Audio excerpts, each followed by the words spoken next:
over the last 3 days, I went to all three Lord of the Rings films, the extended cuts in theaters, and so it is now time to review The Lord of the Rings because I'm going to say this, I consider this one very long, just mini series type thing.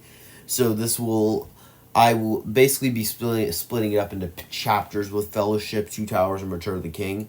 And so it'll be my thoughts individually, or I might just be doing a overall thought compass type thing on them. And there will be massive spoilers. If you are one of the 9 people on planet Earth that has not seen the Lord of the Rings trilogy, then get out of here and watch those 3 masterpieces. See them in theaters if you can, and then come back and join the discussion down below. Feel free to spoil anything you want down below. What do you think of these movies? You better like them. But anyway, we will get started. But we have Fellowship of the Ring for our first chapter of this 3 chapter thing, and we'll start talking about the positives for all 3 of these films. I don't have a single negative with a single one of these films, but Fellowship is one of those films where it's a one that's a lot more lighthearted than the next 2. The next 2 very much go much more serious, and this one has a more playful tone.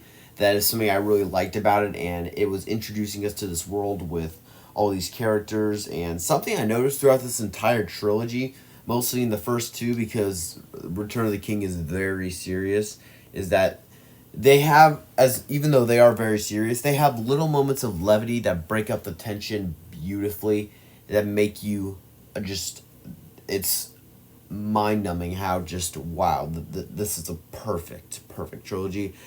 And they do it great the way that they can just insert little lines of comedy, and that's what happens when you have a good script where you can do that and it doesn't feel forced, it feels earned, and you actually like it.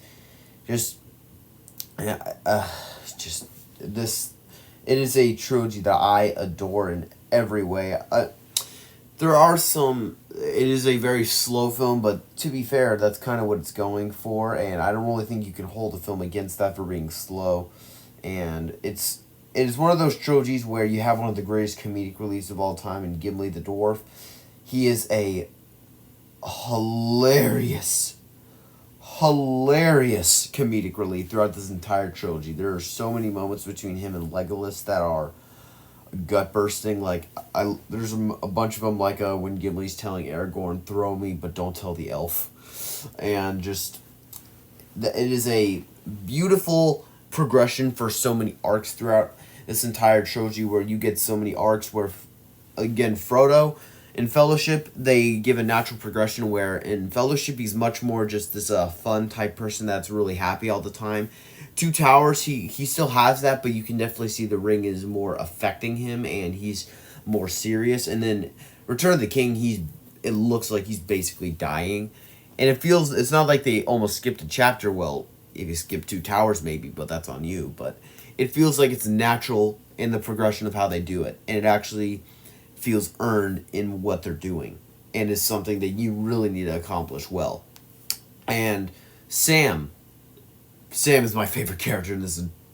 Oh, actually, okay, he's close with Aragorn. Sam is my favorite character in Middle Earth, period.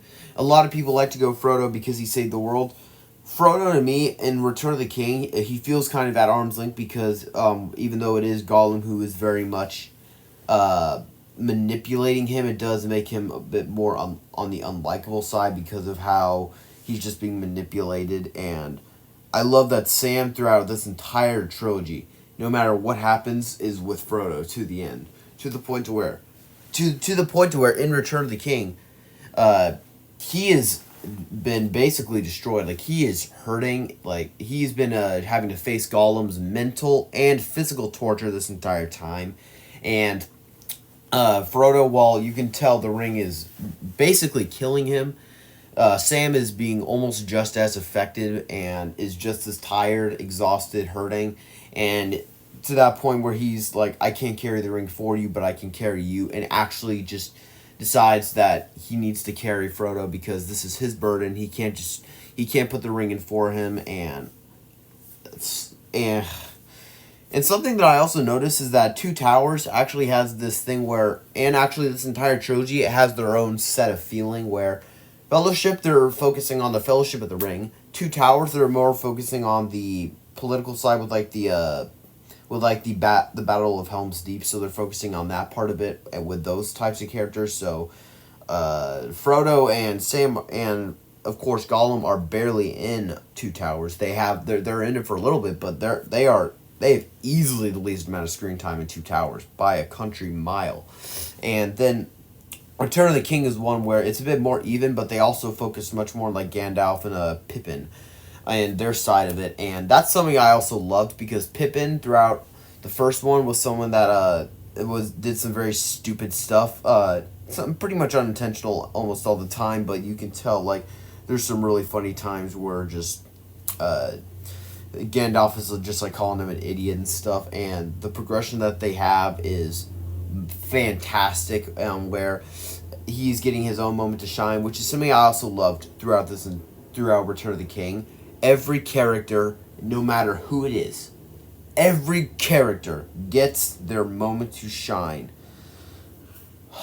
It gives me chills, and everyone you can think of: Pippin, forgetting the other Hobbit, Sam, Frodo, not the kind of Gollum too, but and just everyone. They get at least one moment where they matter to their own self and where they are the focus of that, and that is something that I always love, that they actually care about what they're doing. They care about the characters. Just this is such a dang good and I need to stop saying and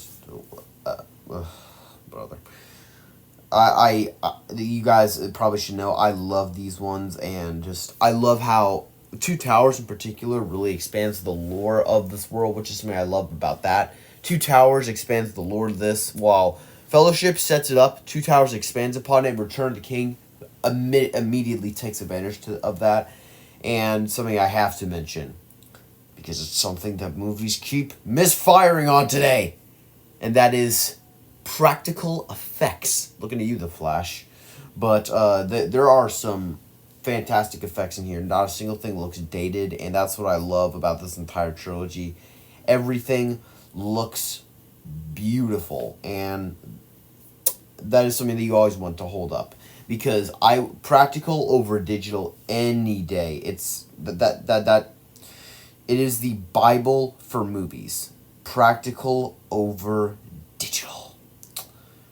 And just that is something that the Hobbit films very much missed out on.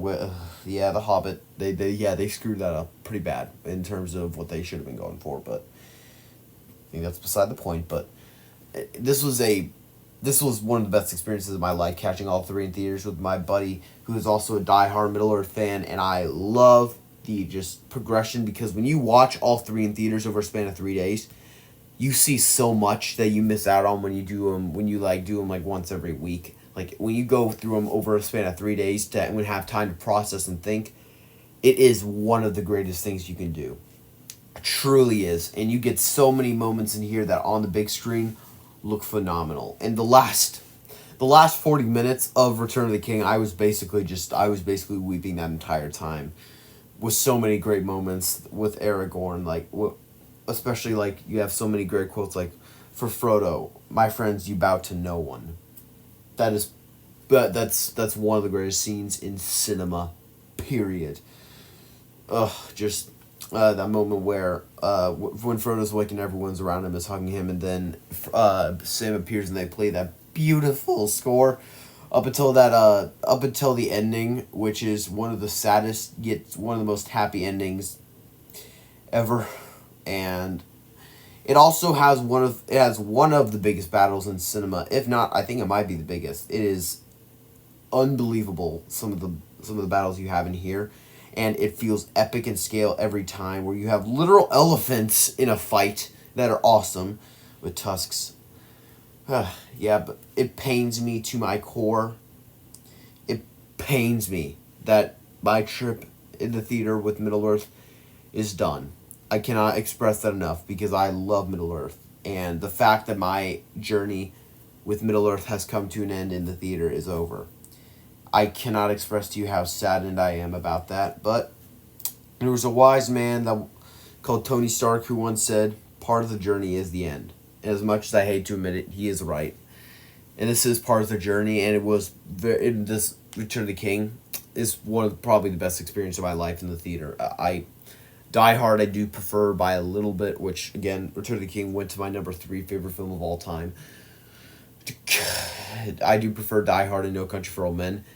The experience in this was unbelievable.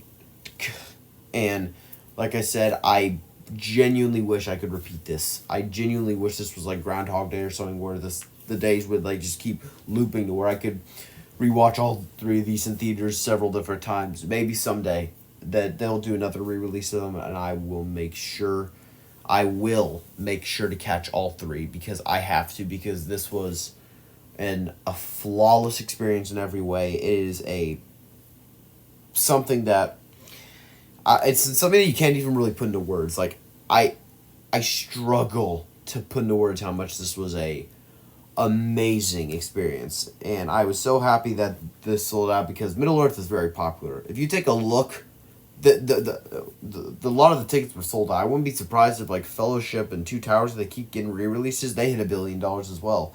I think that'll make them the first films that hit $1 billion club on re-release because no film has ever had.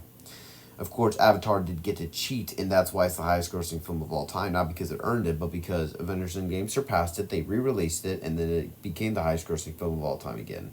Because they cheated. Yeah, but again, yeah, part of the journey is the end. Something that I hate, that in some ways I despise that, because especially when you go through this where you just care about the character so much that you know it's ending and that you're not going to get to repeat it again. In theaters like this, possibly for a long time, if not ever.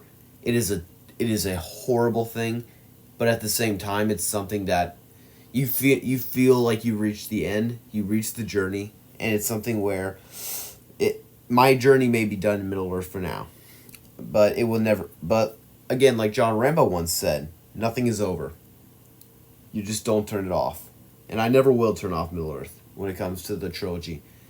I will basically pause them after I finish Return of the King, practically.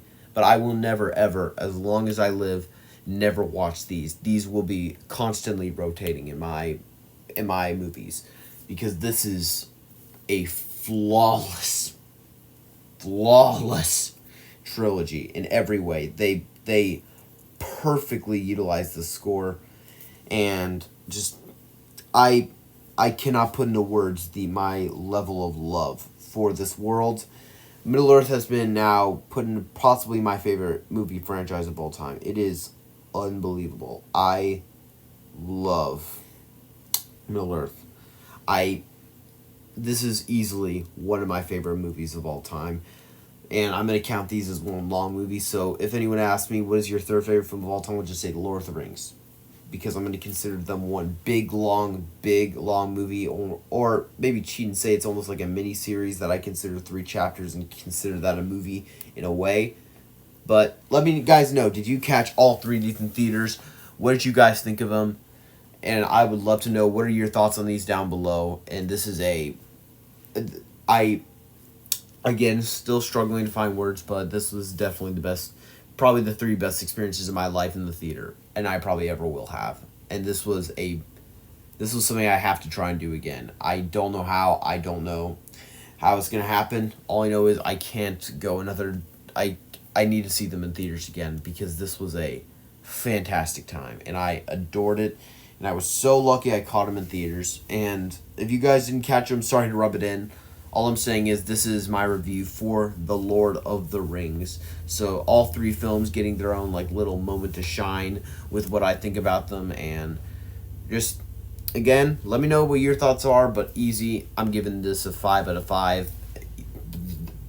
Guys, you need to go out and like get the extended cuts on Blu-ray. Go out and get the extended cuts because this is a definite add to your collection. This has to be in your rotation. I need to get those soon. But absolutely phenomenal set of films But thank you all so much for watching. If you guys enjoy this content, then please check out my Patreon link down below. If you guys want to help support this channel, there's different perks for different tiers. I will be posting on there soon. I need to start doing that, and there will probably be some exclusive content on there soon. You guys can follow me on Letterboxd, Instagram, links down below, all sorts of that stuff, doohickeys, and all that.